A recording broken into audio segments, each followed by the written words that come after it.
Assalamualaikum warahmatullahi wabarakatuh. Perkenalkan, kami dari kelompok G5, kelas 12 MIPA 7. Di sini kami akan menjelaskan hasil kolaborasi kerja kelompok kami. Perkenalkan, nama saya Siti Afdila Erwasari Putri. Perkenalkan, nama saya Rika Rizky Perniawati. Perkenalkan, nama saya Leni Apriliani. Perkenalkan, nama saya Seni Herdianto.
Nomor 1.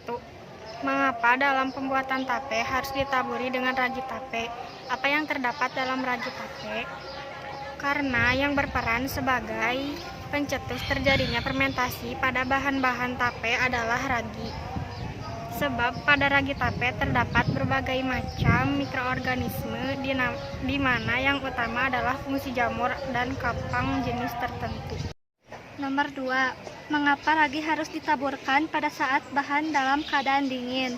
Jawaban, jika bahan makanan masih terlalu panas, ragi tidak akan bisa berfungsi dengan baik. Apabila jamur di dalam ragi mati, maka ragi tidak dapat digunakan dan proses fermentasi pun tidak bisa berjalan.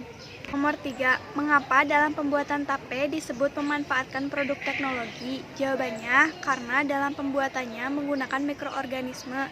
Tape menggunakan mikroorganisme Saccharomyces cerevisiae. Nomor 4. Perubahan wujud apa yang terjadi jika suatu zat cair mendidih?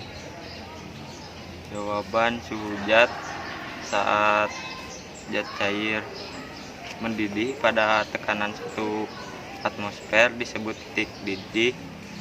Pada saat mendidih, suhu zat cair tidak dapat bertambah lagi karena kalori yang diberikan akan digunakan untuk mengubah wujud zat cair menjadi gas. Nomor 5. Jelaskan apa yang dimaksud dengan titik didih. Jawaban, kenaikan titik didih adalah fenomena yang terjadi untuk semua zat terlarut dalam semua larutan. bahkan dalam larutan ideal dan tidak bergantung pada interaksi zat pelarut tertentu. Peningkatan titik didih terjadi baik ketika zat terlarut adalah suatu elektrolit sebagai berbagai garam dan non-elektrolit. 6A. Berapakah titik didih air pada tekanan 1 atm? Jawaban: titik didih air pada 1 atm adalah 100 derajat Celcius. 6B. Apakah selisih antara titik didih air dengan titik didih larutan glukosa? Jawaban: ada. 6C. Bagaimana perbandingan titik didih antara larutan glukosa 1M dengan glukosa 2M? Jelaskan mengapa demikian. Jawab: perbandingan 100,52 per 101,04 sama dengan 99/100. Banyaknya zat terlarut menyebabkan perubahan titik didih suatu kelarutan. 6D. Adakah selisih antara titik didih air dengan titik didih larutan sukrosa? Jawabannya ada. 6E. Bagaimana perbandingan titik didih antara larutan glukosa 1M dengan glukosa 2M? Jelaskan mengapa demikian. Jawabannya, perbandingan 100,52 per 101,04 sama dengan 99/100. Banyaknya zat terlarut menyebabkan perubahan titik didih suatu larutan. 6F. Untuk larutan yang memiliki kesamaan konsentrasi glukosa 1M dan sukrosa 1M, apakah terjadi perbedaan titik didih larutan? Jelaskan mengapa demikian. Jawabannya, tidak terjadi perubahan titik didih atau perubahan titik didihnya sama karena mol yang terlarut sama. 6G. Bagaimana pengaruh penambah zat terlalu pada titik didih larutan? Jawaban, cairannya akan berubah dan bisa seperti zat pelarut. 6H. Berdasarkan tabel tersebut, untuk larutan glukosa bagaimana hubungan antara molalitas dengan kenaikan titik didih? Jawaban, hubungan antara molalitas dengan kenaikan titik didih adalah semakin besar nilai molalitasnya, maka kenaikan titik didihnya akan semakin besar. 6I. Perhatikan larutan glukosa dengan konsentrasi 1M. Apakah nilai molalitas dengan kenaikan titik didihnya sama? Jawaban, tidak sama. 6K. Perhatikan larutan gula dengan konsentrasi 2M. Apakah nilai molalitas sama besar dengan kenaikan titik didihnya sama? Jawab tidak, karena nilai molalitasnya berbeda dengan kenaikan titik didihnya.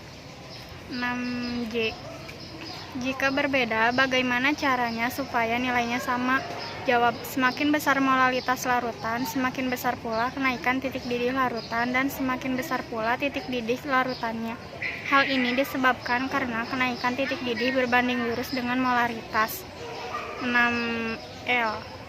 Jika berbeda, bagaimana caranya supaya nilainya sama? Jawab, semakin besar molalitas larutan, semakin besar pula kenaikan titik didih larutan dan semakin besar pula titik didih larutannya. Hal ini disebabkan karena kenaikan titik didih berbanding lurus dengan molalitas. Sekian dari kelompok kami, mohon maaf bila ada kesalahan. Wassalamualaikum warahmatullahi wabarakatuh. Bengek